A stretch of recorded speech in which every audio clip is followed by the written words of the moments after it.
साहित्य, कला आणि सामाजिक परिवर्तनाच्या माध्यमातून वंचित, शोषित आणि कष्टकरी समाजाचा आवाज बुलंद करणारे लोकशाहीर अण्णाभाऊ साठे यांची 106वी जयंती पैलपाडा येथे उत्साहपूर्ण वातावरणात साजरी करण्यात आली।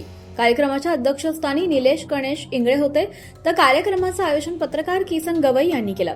यावेळी उपस्थित मान्यवरांनी लोकशाहीर अण्णाभाऊ साठे यांच्या प्रतिमेस पुष्पहार अर्पण करून अभिवादन करण्यात आलं।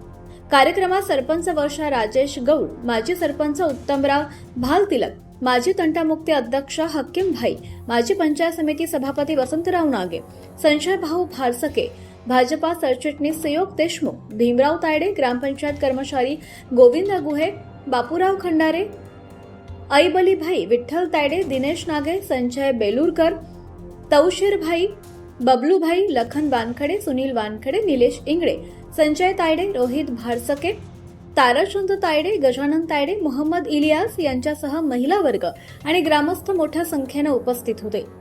अण्णाभाऊ साठे यांनी आपल्या साहित्य आणि शायरीच्या माध्यमातून समाजातील विषमता, अन्याय आणि शोषणाविरोधात आवाज उठवला।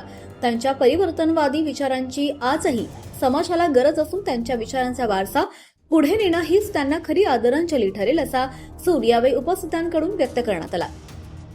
उत्साहपूर्ण आणि सामाजिक एकतेच्या वातावरणात कार्यक्रमाची सांगता झाली। सत्ताशोधक न्यूज चॅनलसाठी Kishan Gawai, Pailpada. Subscribe now and press the bell icon.